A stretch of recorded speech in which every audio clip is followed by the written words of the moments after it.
Shalom, Bapak Ibu yang dikasih oleh Tuhan Yesus Kristus. Kita boleh mengucapkan rasa syukur kita karena kita boleh tetap ada dalam keadaan yang baik hingga saat ini.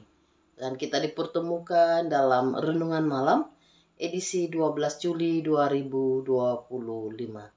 Mari Bapak Ibu kita mempersiapkan hati kita. Kita boleh belajar kebenaran firman Tuhan dari kitab Amos pasal 2 ayat yang ke-12 hingga pasal 3 ayat yang ke-8. Bagian firman ini silakan Bapak Ibu membaca secara keseluruhan, dan saya akan membaca bagian firman Tuhan dalam ayat yang pertama dan kedua pada pasal 3. Saya akan baca demikian bunyi firman Tuhan. Dengarlah firman ini yang diucapkan Tuhan tentang kamu, hai orang Israel, tentang segenap kaum yang telah kutuntun keluar dari tanah Mesir. Bunyinya, hanya kamu yang kukenal dari segala kaum di muka bumi. Sebab itu aku akan menghukum kamu karena segala kesalahanmu.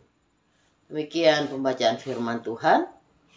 Berbahagialah setiap orang yang mendengar firman Allah dan memeliharanya.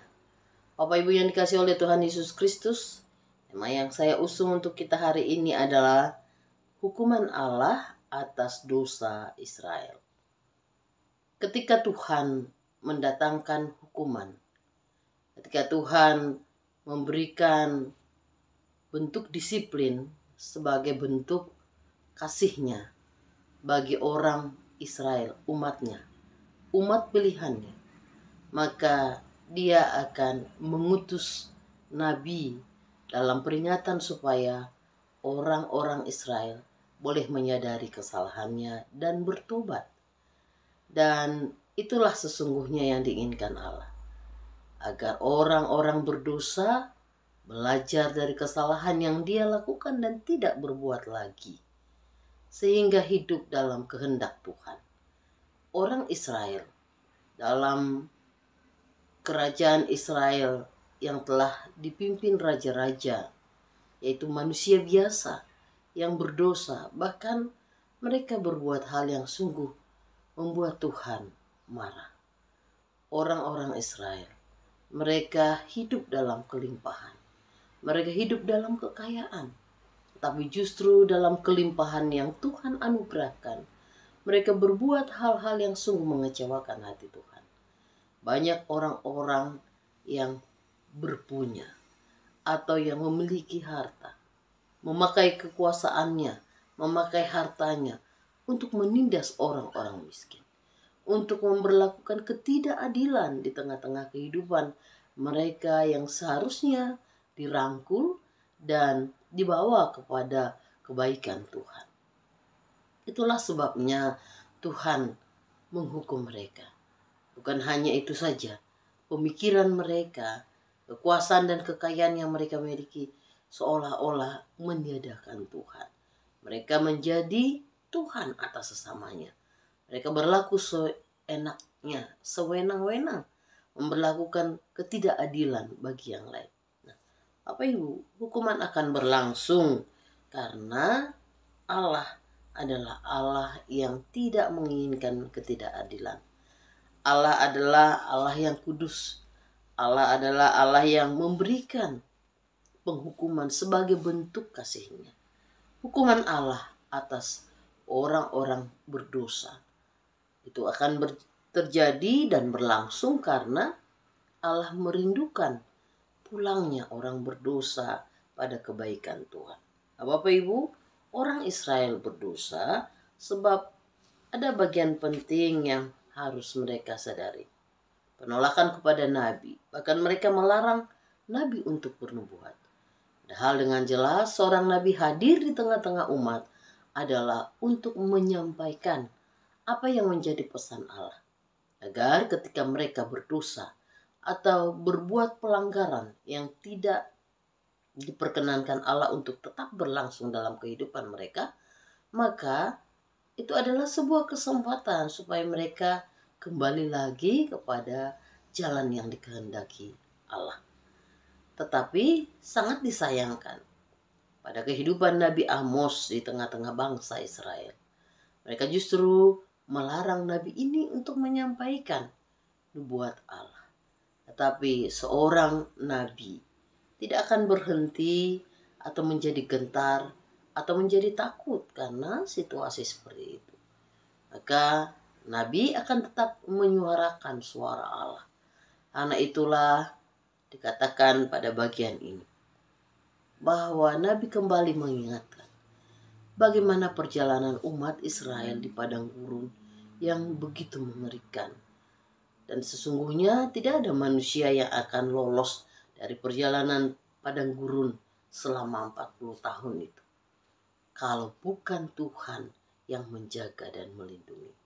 Maka itulah Nabi Amos kembali mengingatkan bahwa mereka sesungguhnya sudah dituntun Allah dan sudah dijadikan umat pilihannya yang menjadi cerminan, yang menjadi alat bagi kemuliaan nama Tuhan. Maka itulah sebabnya Nabi Amos memperingatkan mereka atas segala dosa dan pelanggaran itu.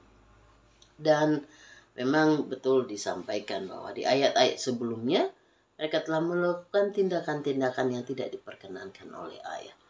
Bukan hanya tentang bagaimana mereka memakai uang sebagai bentuk penindasan bagi mereka yang tidak berpunya.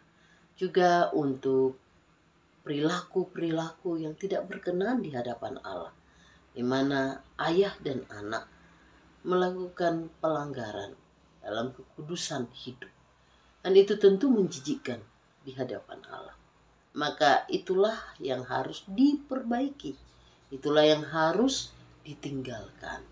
Dan tentu setiap orang yang kembali pada kehendak Allah, yang kembali untuk menyatakan bahwa hidup dalam pertobatan yang sungguh, akan memperoleh kebahagiaan dari Allah, akan memperoleh kekuatan yang baru di dalam menjalankan kehidupan yang dipercayakan pada Allah.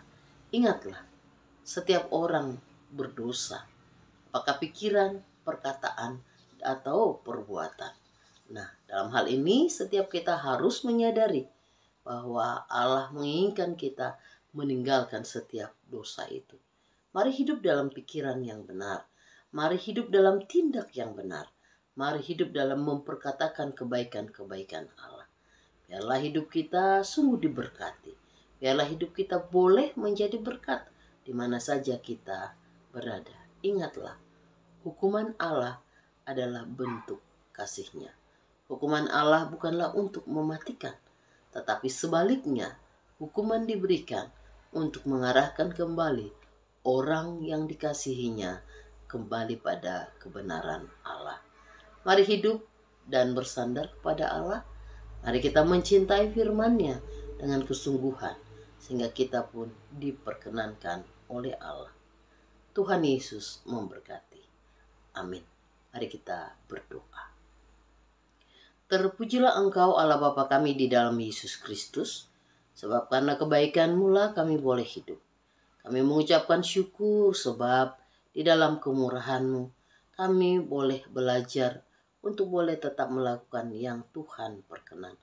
Ampunilah kami Tuhan jika dalam kehidupan kami masih ada hal-hal yang tidak menyenangkan hati-Mu.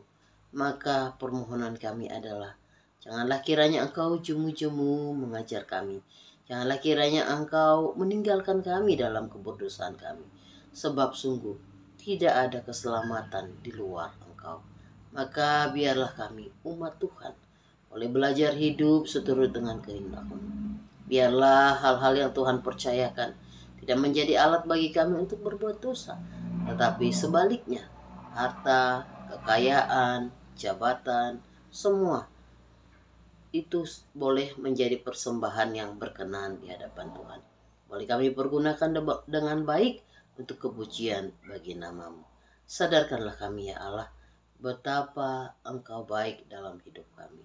Terima kasih Bapa atas kebaikan-Mu. Di dalam Yesus Kristus kami berdoa. Amin.